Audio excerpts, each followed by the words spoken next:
एक लड़की थी जिसका नाम कलावती है। बहुत ही खूबसूरत थी। जितनी वह सुंदर थी उतनी ही ईमानदार। न किसी से झूठ बोलना, न फालतू की बातें करना, बस अपने काम से काम रखना था। कलावती की क्लास में एक लड़का था जो मन ही मन उससे बहुत प्यार करता था। नाम था उसका अमन। लड़का अक्सर उसके छोटे मोटे काम कर दिया करता था। बदले में जब लड़की मुस्कुराकर थैंक यू कहती तो लड़के की खुशी की सीमा नहीं रहती। एक बार की बात है, अमन और कलावती साथ साथ घर जा रहे थे। तभी जोरदार बारिश होने लगी। दोनों ने एक पेड़ के नीचे शरण ली। बारिश बहुत तेज थी। कुछ ही पलों में बूंदें छन छन कर नीचे आने लगी। ऐसे में बारिश से बचने के लिए दोनों एक दूसरे के बेहद करीब आ गए। कलावती को इतने करीब आकर अमन अपने जज्बातों पर काबू न रख सका। अपनी कलावती को प्रपोज कर दिया।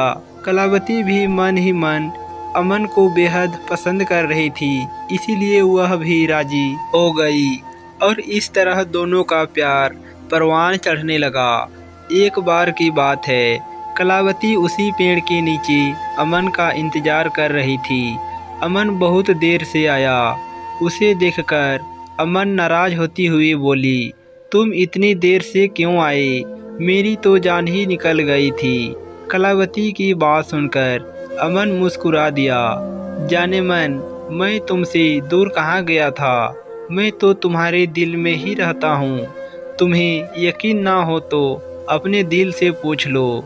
इस प्यार भरी बात को सुनकर कलावती अपना सारा गुस्सा भूल गई और वह अमन से लिपट गई।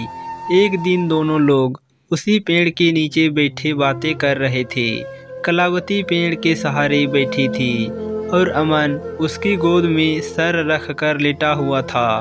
तभी कलावती बोली, जानू, अब तुम्हारी जुदाई मुझसे बर्दाश्त नहीं होती।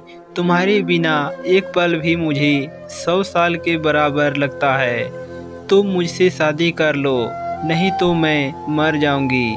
अमन ने झट से लड़की के मुंह पर अपना हाथ रख दिया और बोला, मेरी जान, ऐसी बातें मत किया करो। अगर तुम्हें कुछ हो गया तो मैं कैसे जिंदा रहूंगा? कलावती कुछ नहीं बोली।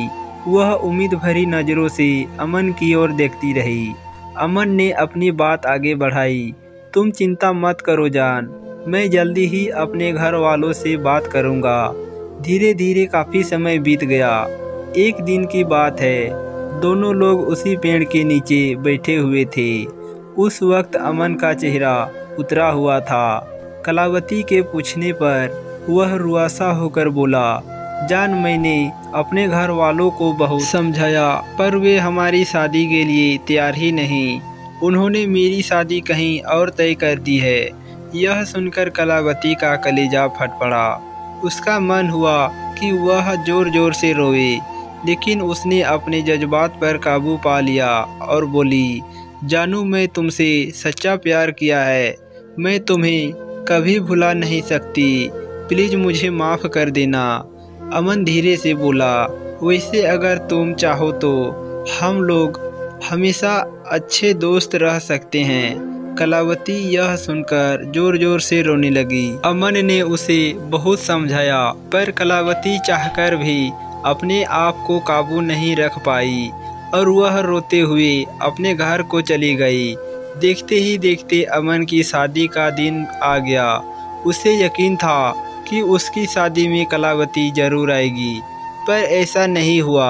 हाँ, उसका भेजा हुआ एक गिफ्ट पैक उसे जरूर मिला। अमन ने कांपते हाथों से उसे खोला। उस गिफ्ट को देखते ही अमन बेहोश हो गया। गिफ्ट पैक में और कुछ नहीं, खून से लथपथ कलावती का दिल रखा हुआ था और उसके साथ ही एक चिट्ठी थी जिसमें लिखा हुआ था, अरे पागल, अपना दिल तो लेते जा, वरना अपनी पत्नी को क्या देगा। दोस्तों, किसी के लिए मोहब्बत टाइम पास होती है और किसी के लिए ज़िंदगी से बढ़कर। इसलिए अगर किसी से मोहब्बत करना तो उसे ताउम्र निभाना, वरना क्या पता आपका हाल भी अमन जैसा हो जाए, जो उस दिन के बाद ना तो जी सका और ना ही मर सका। उसकी सारी जिंदगी पछतावे की एक दर्द भरी दास्तान बनकर रह गई। दोस्तों, यह थी हमारी आज की कहानी। आपको क्या कहना है इस कहानी के बारे में? क्या यह कहानी सही है? कमेंट करके हमें ज़रूर बताइए। वीडियो को लाइक करिए और इसी ही तरह के इंटरटेनमेंट कहानियाँ लगातार सुनिए और हमसे जुड़े रहने के लिए हमारे YouTube चैनल को सब्सक्राइब करें। साथ ही घंटी को दबाकर ऑल पर सेट कर लीजिए ताकि हमारे आने वाले वीडियो का नोटिफिकेशन आप तक तुरंत पहुंचे। तो दोस्तों, मिलता हूं आपसे अगले वीडियो में। तब तक के लिए धन्यवाद।